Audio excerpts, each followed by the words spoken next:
안녕하십니까. 공정경제TV 진행을 맡고 있는 강교현입니다.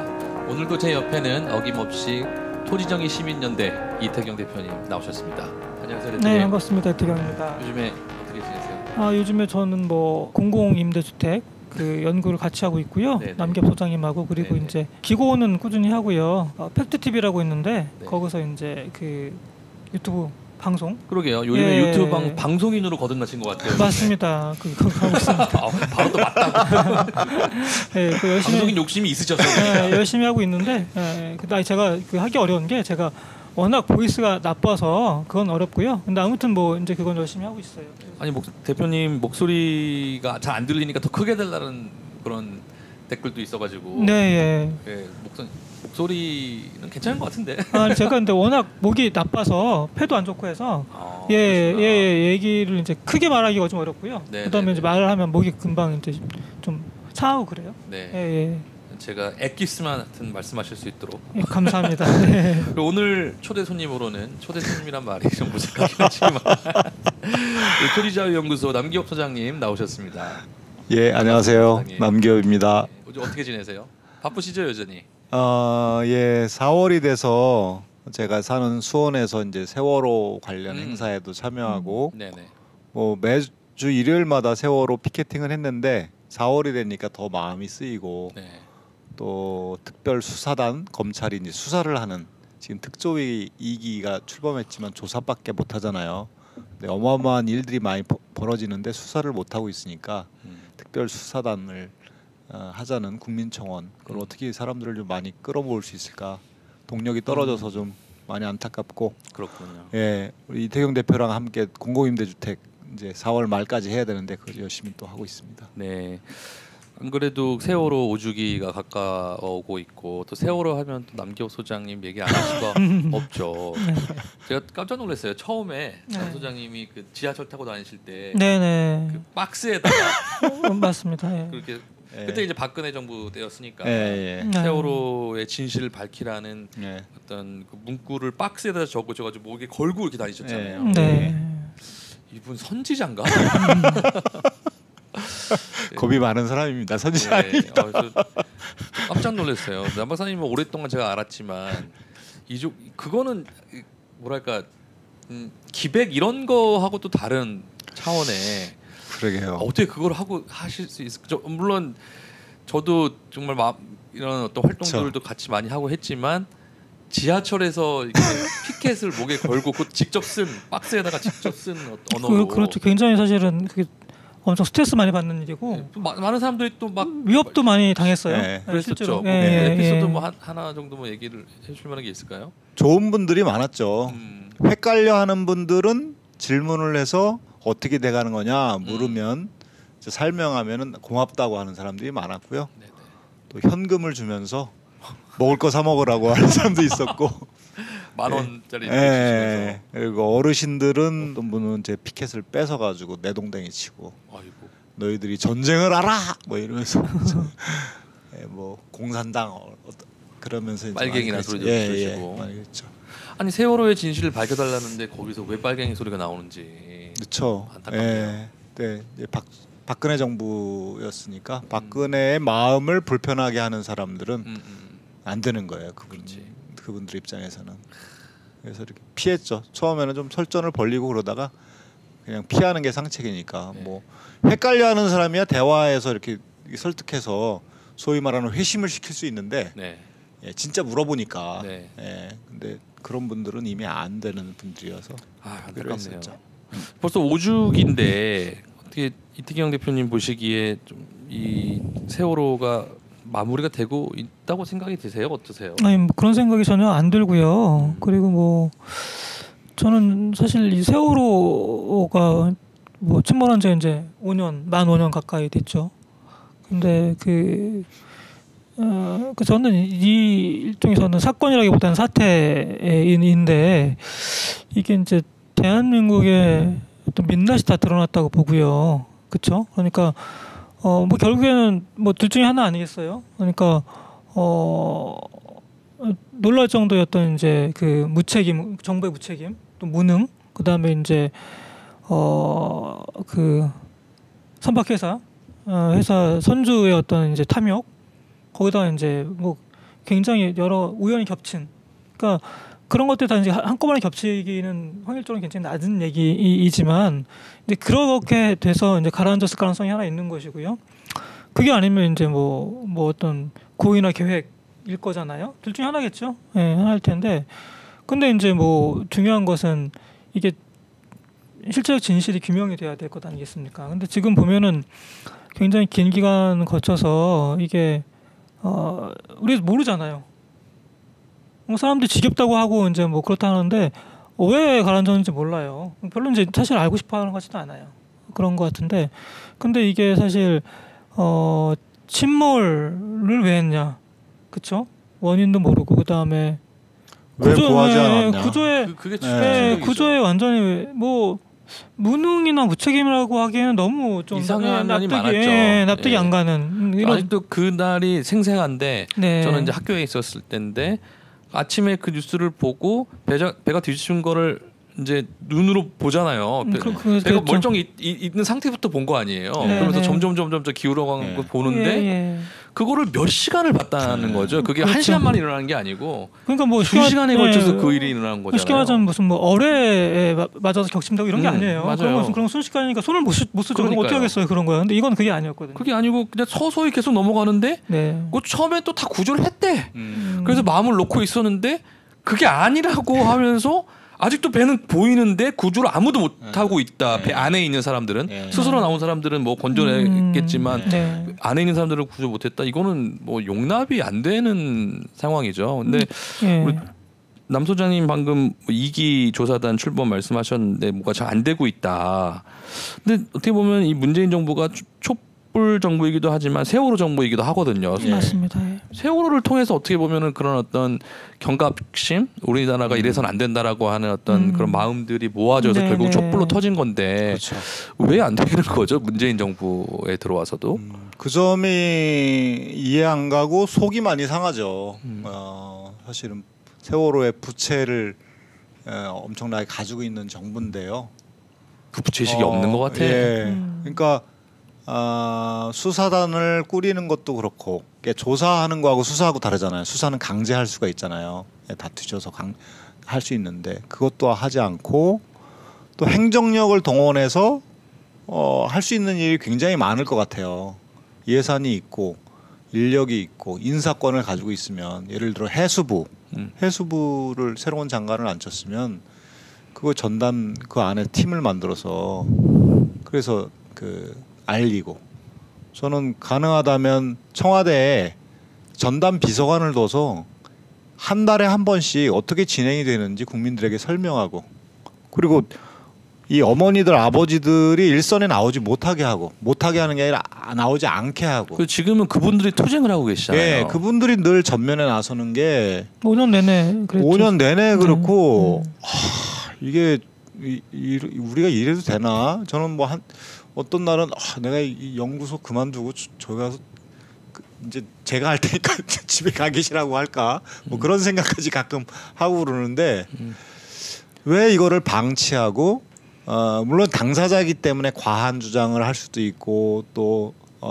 확증 편향 이건 뭐 음모다 뭐 이렇게 주장을 할 수 있죠. 근데 그분들이 그러니까 나서면 얼마나 힘들어요. 그러니까 정부가 신뢰할 수 있는 정부가 조사가 계속 조사단을 꾸려서 수사단을 꾸려서 하고 그러면서 주기적으로 그분들을 만나서 여기까지 진척이 됐다. 그분들이 그 얘기를 듣고 얼마든지 할 수 있을 것 같은데 문재인 정부가 박근혜 정부보다는 훨씬 낫지만 이분들이 문재인 정부를 대놓고 비판을 못하는 것 같아요. 예, 비판할 수가 없는 거예요. 그리고 또 많은 시민들은 세월호 친화적인 정부가 들어왔으니까 다 된 거 아니야? 아니 왜 그래 도대체 왜 계속 그러는 거야? 아니 배까지 끌어올리고 뭐 세금으로 다 했는데 왜 그러는 거야?라고 하는 대부분의 많은 사람들이 그런 생각을 하는 것 같아요. 그래서 국민청원도 지금 10만 명도 못 넘은 것 같죠? 아득히 못 미칩니다. 예. 네. 그래서 제가 아는 지금 카톡에 저 등록돼 있는 사람들에게 다 보내면서 이제 빨리 등록하라고 저기 청원에 사인하라고 하는데 사람들이 피로도를 많이 얘기를 해요. 근데 피곤하다고 하는 건데 기저 효과라는 게 있잖아요. 그러니까 네. 박근혜 정권에서 너무 개판을 쳐놔가지고 그렇죠. 네. 문재인 정부가 들어서는 것 자체의 어떤 그 해결이 된 것 같은 네. 그런 뭐랄까 착시 현상 같은 게 좀 네. 있어요 보면. 네. 있죠. 그 피로감 얘기에 대해서는 어떻게 생각하세요? 그 저는 사실 이제 이 세월호 사태를 보면서 드는 생각이 우리가 여러 가지 얘기를 할 수 있을 것 같아요. 그러니까 국가의 역할, 그렇죠? 국가의 존재 이유에 대해서 당연히 물어야 되는 것이고요. 그다음 언론은 도대체 뭐 하는 거냐라고 하는 얘기를 당연히 해야 될 것이고요. 그렇지 않습니까? 이게 보면 침몰이라고 하는 하나의 그 단락이 있고, 그다음에 구조라고 하는 단락이 있고, 그다음에 이제 수습이라는 단락이 있는데, 뭐 총체적으로 완전히 이제 그 붕괴했잖아요. 근데 그런 과정을 통해서 우리가 이제 아까 말씀드렸던 것처럼 여러 가지 질문들을 던져야 되는데, 제가 이제 저도 당연히 이제 그런 질문을 하지만 제가 강하게 느꼈던 것은 이제 두 가지예요. 그러니까 하나는 뭐냐면 이게 대한민국 시민들의 심성이라는 게 도대체 어떤 것이냐. 그러니까 그 사고 나서 얼마 안 됐는데부터 그 다음 날인가부터 바로 세월호 유족들에 대한 공격이 시작됐거든요. 모욕하고 조롱하고 굉장히 조직적으로 이제 그 정보를 왜곡하고 음해하는, 그건 사실은 제가 보기에는 뭐 아마 정보기관이나 하여튼 어디서 만든 것 같아요. 개인이 만들 수 있는 게 아니에요. 근데 그런 걸 이제 카톡에다 대량으로 유포시켜온다든지 그런 게 있었고, 그 다음에 심지어 잘 아시겠지만 그 일베나 이런 뭐 인간 쓰레기들이죠. 그 아시겠지만 그 광화문에서 단식하고 있는데 와가지고 그 앞에서 짜장면 먹고 그랬잖아요. 피자 치킨도 먹고. 시켜 먹고. 예, 근데 그게 저는 사실 그 인류가 뭐 온갖 그 비극을 겪어왔고 온갖 야만을 봤지만 야만이죠 정말. 이거는 그냥 인간이 아닌 거잖아요. 그러니까 국미력이 이런 건 뭐 고사하고 사람이 아니오시다. 예, 사람 이미 죽었고 죽어가고 있는데 최대 그 어떤 비극에 처해 있는데 거기서 이제 그걸 조롱하면서 희희낙낙한다는 거거든요. 근데 이거는 뭐 이건 보수진보도 아니고요. 그냥 이건 인간이 아닌 거예요. 근데 그런 사람들이 많았습니다. 인간이 아닌 사람들이 많았고 그리고 그 대목을 하나 봤고요. 그러니까 야수의 심성을 가진 사람들이 너무 많다. 라는 생각이 들었고, 그러니까 뭐 민주공화국 시민 고사하고 인간이 아닌 거예요. 그런 사람들이 너무 많았고, 또 하나는 제가 말씀드리고 싶은 거는, 그러니까 인간이라고 하는 게 이성이 있잖아요. 뭐 당연히 본능도 있고, 뭐 이 어떤 감정도 있고 다 있습니다. 근데 이성이 중요해요. 결국에는. 그러니까 우리가 결국엔 끝까지 기댈 건 이성밖에 없어요. 아니 근데 세월호 사태를 보면서 뭐 지겹다, 뭐 필요하다, 뭐 그만하자, 이거는 이성 영역이 아니거든요. 그렇죠? 아무것도 밝혀진 게 없어요. 그만둘 일이 아닌 거예요. 근데 왜 거기서 이성의 작동이 멈추냐는 거예요. 근데 그런 사람들이 너무 많은 거예요. 그래서 저는 이제 세월호 사태를 보면서 여러 가지 생각을 했지만, 대한민국 시민들의 어떤 공적 심성이라 할까? 근데 연민하고 공감하는 능력도 너무 떨어지고요. 그렇죠? 그래서 그 세월호 사태를 우리가 통과하면서 어떤 타인에 대한 연민, 공감하는 능력의 회복, 이거 굉장히 필요하다고 보고, 그 역시 자꾸 감정이나 본능으로 하지 말고요. 이성을 회복해야 된다, 사람이면. 라는 말씀을 드리고 싶어요. 네, 굉장히 강하게 말씀하셔가지고 제가 이걸 어떻게 수습해야 되는 것인가 제가 굉장히 그 마음이 아팠던 거는 이제 4월 6일 날 수원에서 그 생존자 학생 2명을 올해 4월 6일 예, 며칠 전이죠. 2명을 불러서 토크를 나눴어요. 그러니까 이야기하는 시간을 가졌는데 수원 4.16 연대라고 하는 곳에서 수원시청에서 했는데 한 100여 명이 왔어요. 많이 오셨네요. 네. 네, 장애진이라는 학생, 설수빈이라는 학생 두 친구가 왔는데 세월호에 타고 있었는데 걔네들은 나온 거예요. 네. 어떻게 나왔는지 그 얘기는 안 나눴는데 걔 중에 그 장혜진이라는 친구가 10년 후에도 이렇게 싸우고 있을 것 같다고 그렇게 얘기하더라고. 그 친구는 지금까지 어떻게 왔는지를 잘 알고 있는 거잖아요. 여기까지 온 것도 대단하다 이런 생각도 들지만 앞으로도 계속 이렇게 싸우겠구나. 국가의 태도는 저렇고 사람들은 지겹다라고 하고 암담한 거죠. 해결은 안 되고. 네, 해결은 안 되고 이런 상태가 계속될 것 같다라고 하는 게 그 친구의 얘기였는데 참 마음이 아프더라고요. 네. 예. 어쨌든 저희는 그 싸움이 멈추지 않더라도 계속 싸워야죠. 뭐 어떡하겠어요. 예, 우리 할 소속으로서는. 일은 그렇습니다. 끝까지 명확합니다. 끝까지 진실을 밝혀낼 때까지 예. 해야 될 얘기를 해야 되고 해야 할 일들을 해야 될 것 같습니다. 예. 네. 네, 좀 무거운 주제로 열었는데요. 또 4월 16일이 다가오는 만큼 네. 네. 또 이 얘기를 안 하고 지나갈 수는 없을 것 같아요. 앞으로 또 몇 년간 계속 해야 될 이야기일 것 같습니다. 예. 올해 안에 좀 많이 좀 네, 예, 실마리를 찾았으면 좋겠어요. 네, 그 방금 말씀하신 그 서명 운동 네네.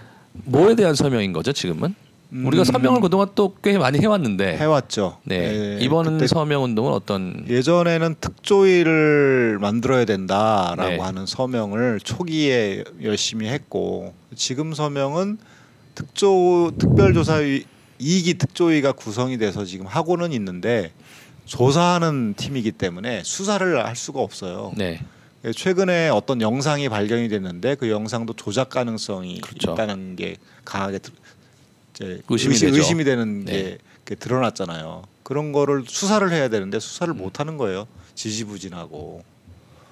그러니까 수사권을 가진 검사가 특별수단안을 만들어서 해야 된다라고 하는 서명입니다. 네, 예, 지금 청와대 게시판에 올라갔는데 네.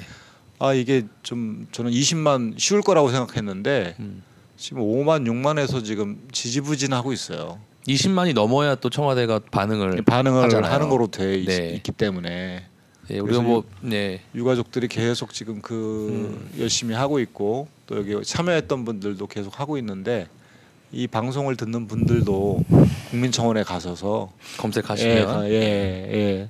그래서 서명을 해주시고 주위에 또 알려주시고 예, 그러면 감사하겠습니다. 부탁드리겠습니다. 우리 뭐 많지 않은 숫자지만 한 사람이라도 그렇죠. 더 서명을 네. 해주면 그게 또 힘이 되잖아요. 네, 맞습니다. 뭐 한 명당 20명만 확보해도요. 네. 네.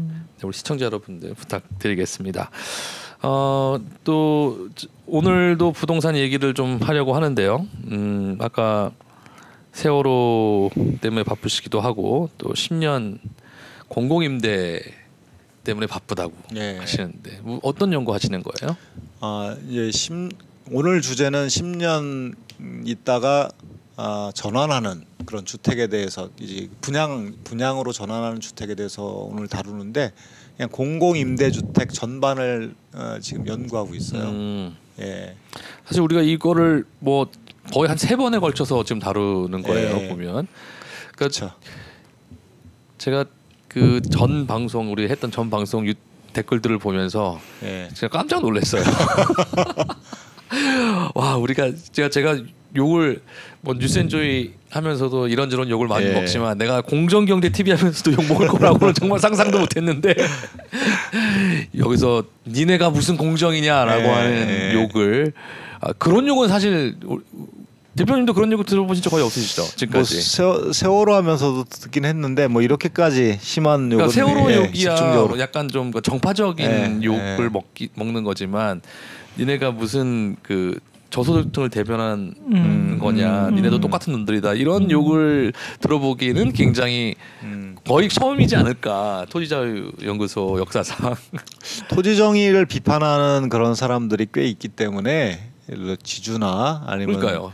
예를 들어서 이제 토지 정의라는 토지 공개념, 토지 정의라는 말만 들으면 경기를 일으키는 분들이 있죠. 저 북한에서 땅 뺏기고 내려온 분들은 뭐 굉장히 경기를 일으키는데 오해를 이렇게, 많이 하시죠. 예, 이렇게 집중적으로 이렇게 저항하거나 하여튼 저는 이러다가 여기 우리 희년평화센터 빌딩 앞에서 규탄 시위하는 거 아닌가 이런 생각까지 들었는데 우리가 뭐 그렇게 거부는 아니 괜찮을 것 같습니다. 이태영 대표님도 이런 식의 욕은 처음 들어보시지 않으세요?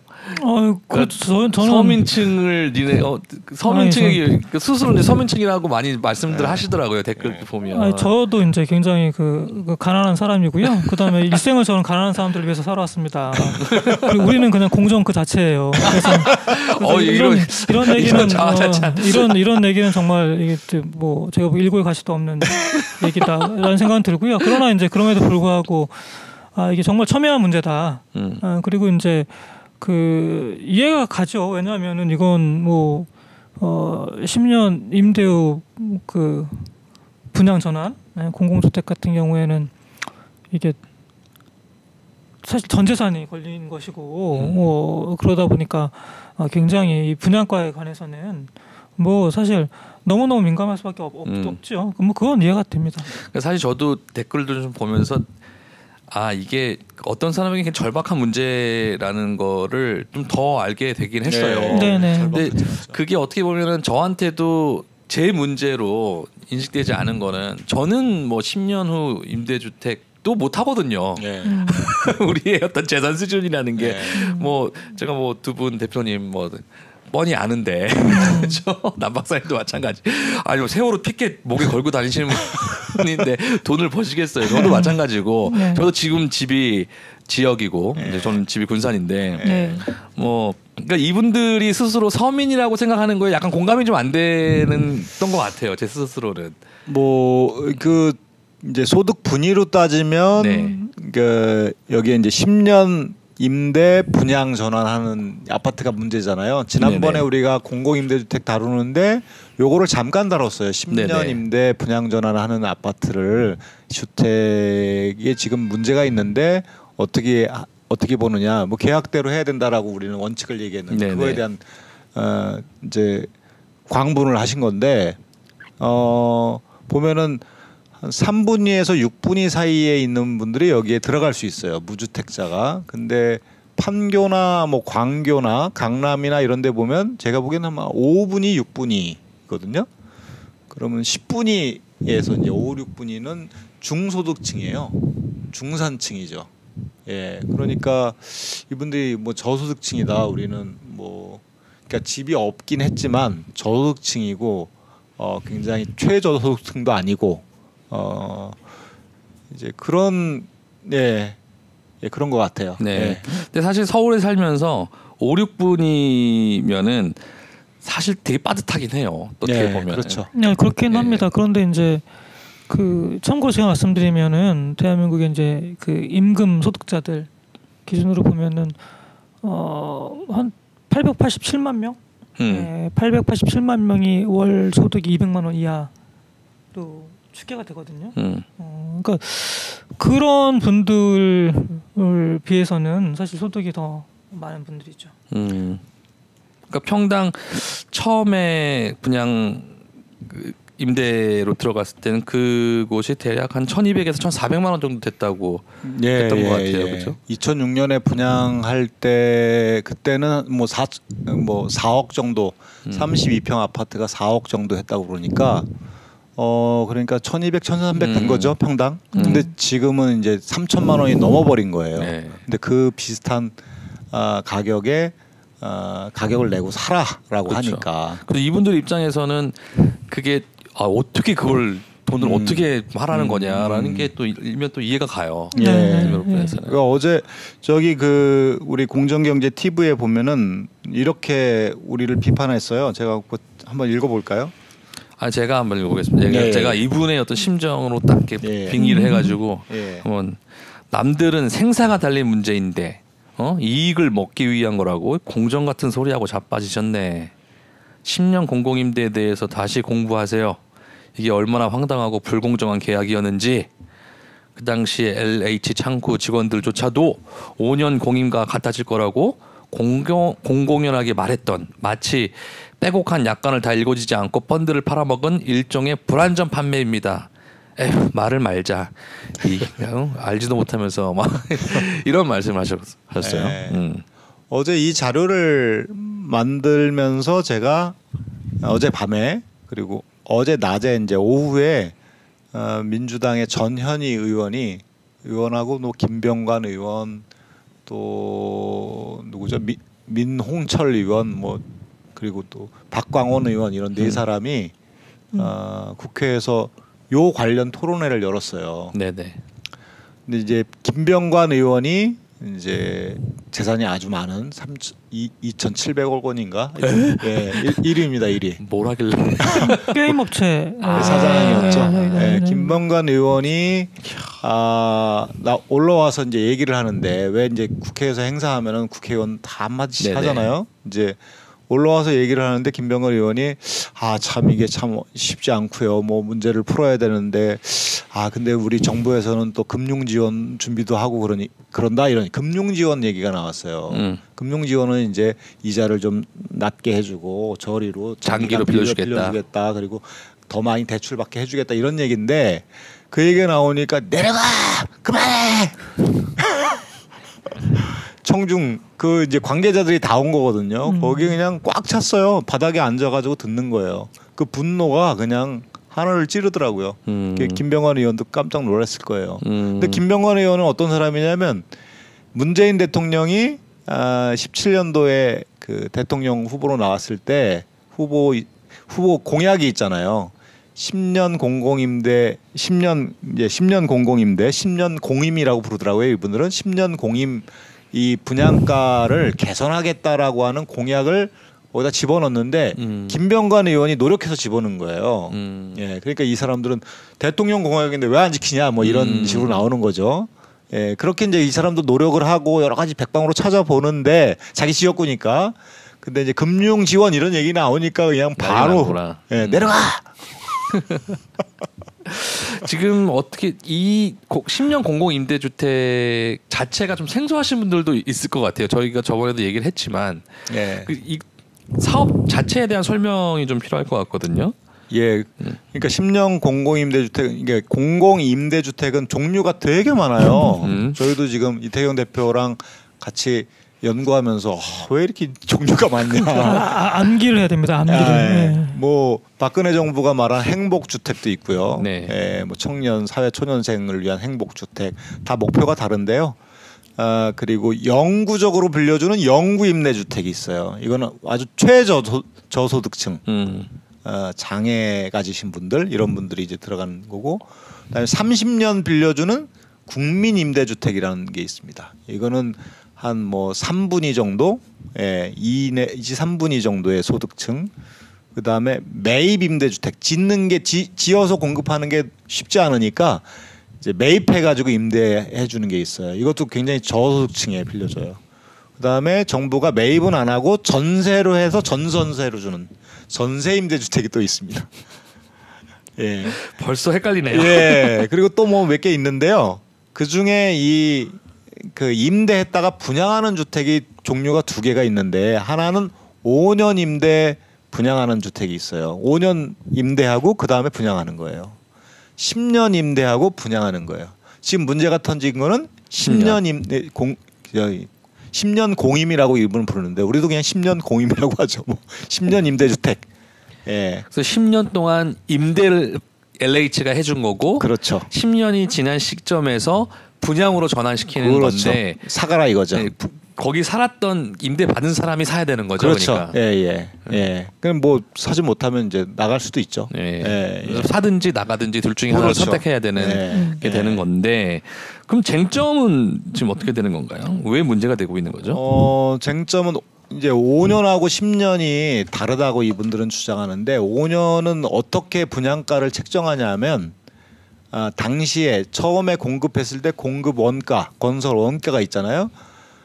그거하고 그리고 분양 시점에서의 감정가, 뭐 감정가는 보통 시세의 80% 정도 됩니다. 그거하고 평균을 내요. 산술 평균을 내요. 그러니까 굉장히 싸게 분양받는 거죠. 예를 들어서 많이 올랐으면 싸게 받는 그렇죠. 거죠. 예. 네. 예를 들어서 뭐 5억의 분양을 원래 건설 원가가 5억이다. 근데 지금 시가가 10억이다. 그러면 감정가는 8억이잖아요. 그럼 5억과 8억의 8억 사이. 중간이니까 얼마예요? 6억 5천에 분양받는. 6억 5천에 분양받았으니 3억 5천이 생기는 거죠. 처분하면. 5년 임대는 이렇게 하는데 10년 임대는 어떻게 했냐면 2명의 감정 평가사를 둬서 감정 평가사 2명이 감정 평가를 해가지고 평균을 내서 그거를 분양가로 하겠다는 거예요. 그러니까 감정 평가 얘기네요. 그렇죠. 그러니까 10억짜리 주택은 한 8억 정도의 분양을 하겠다는 거예요. 그러니까 5년보다는 불리하니까 또 가격이 너무 많이 올랐으니까 처음에 분양받을 때는 뭐 가격이 좀 올라가지고 내가 저 사야겠다라고 하는 생각을 다 뭐 이분들은 몰랐다고 하지만 좀 뭐 몰랐을 것 같진 않아요. 그걸 왜 저도 이게 그 돈에 어두운 저도 만약에 여기 들어갔다 그러면 10년 후에 내가 얼마를 내야 되는 거야? 이 생각을 왜 안 했겠어요. 예. 근데 너무 과하게 오른 거지. 너무 많이 오른 거예요. 너무 심각하게 오른 거예요. 예상 완전히 빗나가는 그러니까요. 거죠. 그러니까 그때 뭐 4억이었으면은 한 10년 후면은 10%씩만 올라도 뭐 6억 정도, 6억 7억 하겠 6, 7억 정도 뭐 비싸면 7억 비싸요. 하겠구나. 예. 근데 지금 뭐 10억 이래 버리니까. 그렇죠. 6, 7억 정도 오르면은 한 6억에 살 수 있겠네. 감정가는 6억 정도 될 테니까. 뭐 이 정도 생각을 했을 거예요. 그런데 이제 8억을 내야 한다니까. 그러니까 이제 한 5억 정도는 대출을 받아야 되는 거예요. 그렇죠. 이분들이 하려면. 예. 살려면. 예. 그러니까 뭐 대출을 더 많이 해줄게. 그거 이제 필요 없는 거야. 무조건 분양가를 싸게 해줘라. 낮춰라.